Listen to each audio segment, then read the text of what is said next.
มาเว้าอดีตเคยมีน้องห่วงน้องลูกที่นี่กับน้องคนดีที่ศาลาแดงหลังคาหญ้าแพง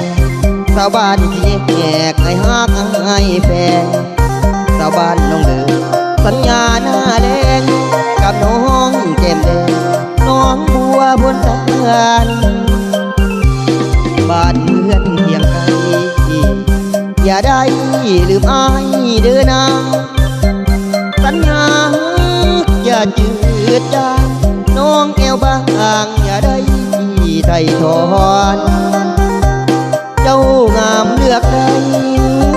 ผู้ให้คืออายยานสวยแถมจนบ่ล้ำบ่รวยย่านเจ้าคนสวยบ่หันมาเนียมน้องหลวงเป็นแควดินแดนคนความพันปีเป็นเมืองไอคำพังคีหักคอทุกทีข้าวสอนคำแดงก่อนจุ่มบาดาลเป็นตำนานนวลหักตะแลงญาติดีอายันอย่างแหงญาติหักตะแลงคือเท้าฟังที่มีแฟนแล้วบ่ไผหนอหัวเมียงเคียงนางอย่าลืมมือเขาเดินนางบ่าวโนนยาเมืองชลบุรีลมพัดจ่อยจ่อยใจลอยไปถึงเอวบางบ่าวบ้านตะนุนใจหางหักแล้วบ่จางดังคือน้ำนองหล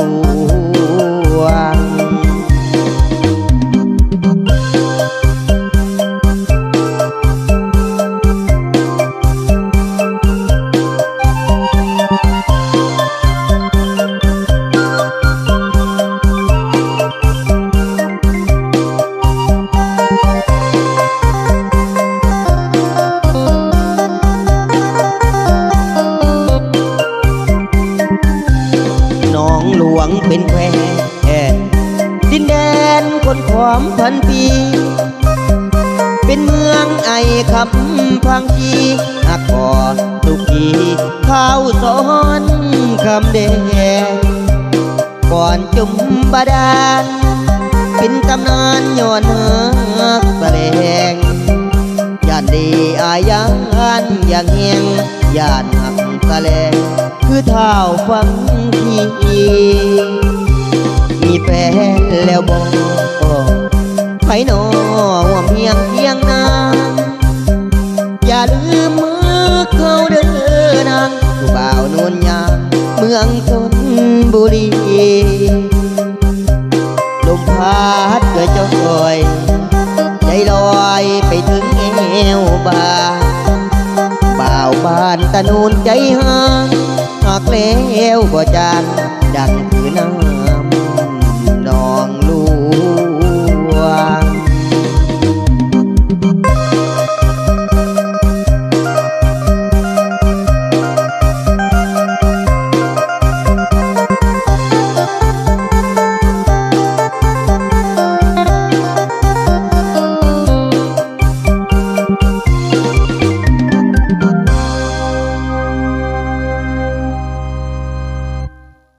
แม่ง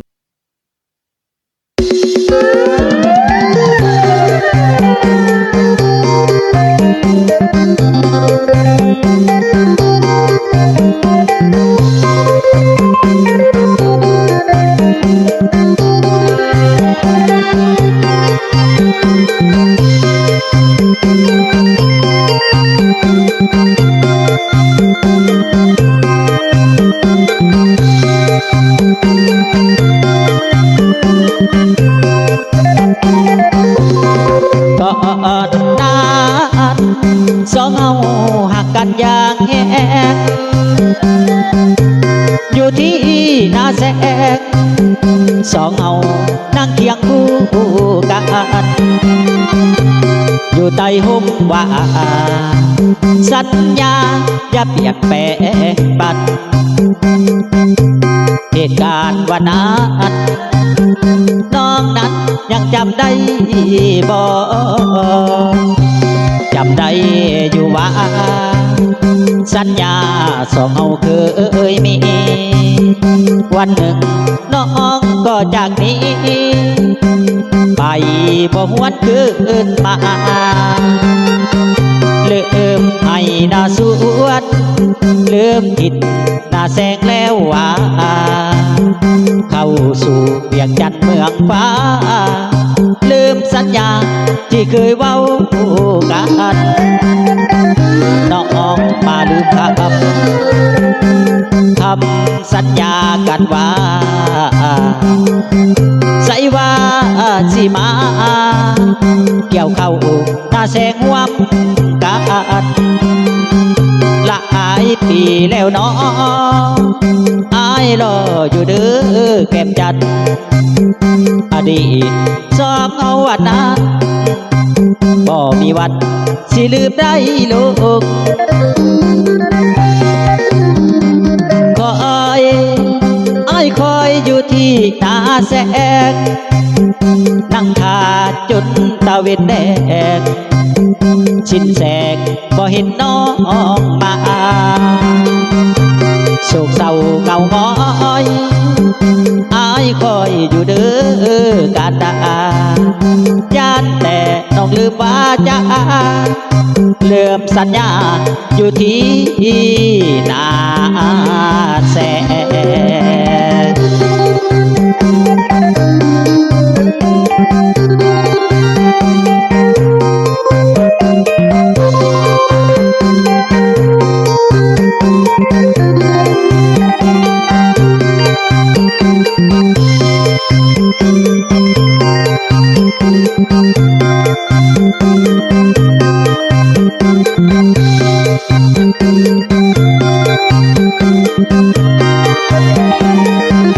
น้องมาลืม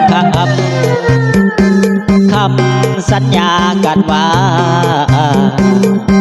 ใส่ว่าสิมาเกี่ยวเข้าหน้าแสงหวมกัน